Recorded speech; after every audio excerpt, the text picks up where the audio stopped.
Yo guys, what's going on? Welcome back to a new video, and today for you guys, we are going to be reacting to Daycare Stories by Rebecca or Let Me Explain Studios. This is a video you guys wanted me to react to for a while now, so we're just getting to it. But that being said guys, I hope you guys are having a great day. Make sure you guys leave a like and subscribe. Thank you guys so much for all support you guys always show. It really means a lot to me. Leave a comment down below who you guys want me to react to in the future. And as always, if you guys want to see Rebecca's videos in the description of mine. That being said, that's all I got for you guys, so let's get right into the video. Oh boy. This is kind of common. Hello, my geeks and peeps, my explainers and entertainers, my little oodle-lollies. Rebecca Parham here. So, did you know I was a daycare kid? Probably not, because I've never mentioned it before. Makes sense, given that mom and dad were both working parents, and leaving one's infant at home alone is generally considered problematic. Now, I know it might be hard to believe, but I haven't always been What's happening here? the level of refinement and maturity that you see before you today. No. As a kid, I was a bit of a rascal. For example, the box story. Now at this daycare we had a big playroom, and in this playroom there was a dark little alcove where custodial stuff and equipment was kept all the time, and one morning during playtime I noticed someone had left a large box there. Big enough for a child to hide behind. Oh, that'd be really sick. Honestly, if I was a kid and I saw a giant box, I'm hiding in it. I don't care. That randomness that kids possess, or the absurdity that is their reasoning sometimes. No, you just do things. You don't think. There's no reasoning. You just do things. My kid logic kicked in, and I said, I'm gonna hide behind that box for as long as possible and see what happens. This is a great idea. So when the adults guys, let me know if you had any like kid logic moments in the comments. I want to know, because those are probably really funny stories. I must have stayed there for half an hour before playtime ended, and they ushered all the kids away to a different room for a new activity. And funny enough, the adults were none the wiser I was gone. I've beat the system. Now this is what gets me. It took an hour of me hiding before an adult came back to the room and visibly began looking around for something. Couldn't imagine what it might be. Now, maybe a child? Where did I leave that small child? Must be around here someplace.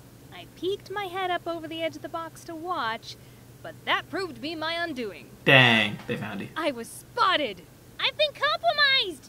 I got in big trouble for that, of course. I was really not good at getting away with things when I was a kid, as you'll see in the next story. Now, one time at this daycare, they brought in a whiteboard, and you were only allowed to draw on it with adult supervision. Okay, I won't draw on the board. Instead, I stole a green dry erase marker when no one was looking and proceeded to decorate my face. Oh, hey, listen, my goodness. They specifically said don't draw on the board.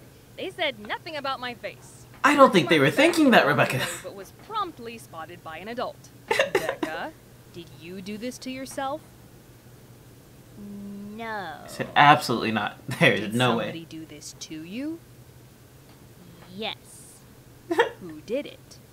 Well, sheesh, I hadn't thought I had that far. I didn't think I'd get this far. Instead, that good old kid logic kicked in, and I came up with the most foolproof story that was sure to I like how it's like drawing on her eyes as well. I was minding my own business, looking for something to play with. Nice. And then the Marcus came over and marked on my face. Nailed it. I will never understand how that daycare worker kept a straight face, but off to timeout I went. So, what are you in for? Disrupting the status quo? Whoa. I stuck gum up my nose. Something I haven't mentioned yet is that my sister also went to this daycare, and because she was 2 years older than me, she got to be in the big kids program called the Superstars, and I was so jealous that I took to calling them the Stupid Stars. Dang. Extra crispy on that burn there, little Becca. But one thing that will always be a significant memory to me is the day I discovered that the Superstars had a Nintendo.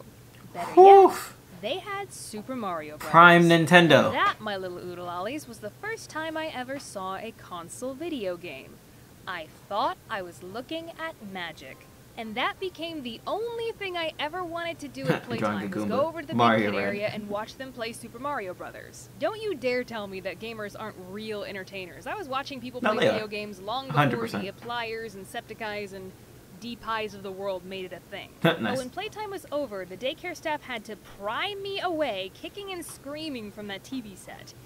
One day, however, I came up with a brilliant idea. When Is they it? pulled me I'm away wondering from the how big brilliant. kids corner and sat me down with the other little kids, I proceeded to scream and cry that I miss my big sister, and nothing was gonna console me except being allowed to be with her in the big kid area. I said I miss her so much. Oh, I need to go so see Super Mario Bros. Go back over.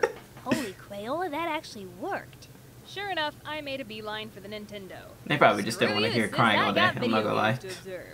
It didn't take long for an adult to catch on, and I was eventually pulled away again. Again? When I tried the same shtick, they gently said, Becca, you say you miss your sister, but every time you go over there, you just watch them play video games. Yeah. No. Okay, maybe they had me there. I'm not gonna lie, that's a pretty solid accusation. Alright, grown-up, I'll concede to you this time. But one day, I'll be grown-up. And I'll watch all the video games I want. It won't even Don't be hard. you mean play them? No. Now I've saved that Nice. story for last. Even when I started Nah. kindergarten, there was no escaping this daycare. Because one of the services they provided was picking up children from my elementary school and taking them back to the daycare where the parents Mine would did the pick them same up thing. later. So every day, I didn't get picked up by a parent or get on a normal yellow school bus. I waited for a big white van. Same. That sounds rather nefarious now that I say it out loud. But yeah, Mine was like a Rachel and I long, would take the big white pile in van that front had of like the a bunch of and go kids. wait to And get picked up at the yeah, it daycare. was alright. And this was a routine my kindergarten teacher knew. She was a very good teacher and kept track of the way each of her students were supposed to go home. That's very So good. she would make sure I got in that van. Well, I was getting a little bored of the routine. And here's good old kid logic again. Boredom. Many of my classmates How many things liked happen? to walk home. And for some reason, Oh, I these are like Disney decided Channel that stars. was the cool I'm just thing noticing to do. this. I aspired to walk home. But that wasn't going to happen with Miss Responsibility Pants botching my whole operation. So like the little devil I Oh was, no. I Rebecca, waited please. until we had a substitute teacher. Alright, here's your evil genius learner's permit, kiddo. When school But, like, ended that day, instead of the getting villainy is into the against daycare yourself. van, I hid behind a brick pillar and waited for the van to leave without me. Funny how my sister never said anything. She was must just have been like, okay. Alright, I guess she died. As I soon probably as the would van assumed left, I like headed our off parents on came to foot. pick us up My early or house something. was within walking distance, only about a mile away. But I began to think as I walked that no one was actually going to be at the house, and I had no way of getting inside. Probably should have thought of that before. So instead of walking home, I made the executive decision to walk to the daycare instead. Now, I knew what I was doing was against the rules, because Yeah. every single time I saw a white vehicle of any sort coming in the distance, I would duck behind a tree or bush as fast as I could. When I was so close that I could see the daycare up ahead, I noticed what was most definitely a white van approaching. Oh, and boy. the only tree immediately available was thinner than me. So not only was this tree already insufficient at hiding me, but when I jumped behind it, I didn't think to put the tree between me and the line of sight of the van. So when the daycare staff approached, this is what they saw. I'm reversing that evil genius learner's pillar. They stopped the van. It's the made me fact get that it's just inside, like there. and It's the fact that it's just like it's not even like you would go around the tree as slim the as it is. snitch that ratted me out. Nice. My own sister. I'd do the same could thing. you? There's no way We you're just were gonna not take brothers, the you and van. I. Wait, And that is just a handful of examples of what a little monster I was. I talked to my Nice. sister about this script, and she came up with even more stories about this daycare. So if you guys like this No video, way. then maybe there'll be another one in the future. Who knows? Okay. All right, have fun out there, oodle-ollies, and avoid white vans. Thank you so much for Avoid tuning in, white but vans. now I gotta tune out. Bye! Anyway, guys, that's the end of the video. I hope you guys enjoyed. Again, make sure you guys leave a like and subscribe. Let me know in the comments who you guys want me to react to in the future. But that being said, I will talk to you guys in the next video.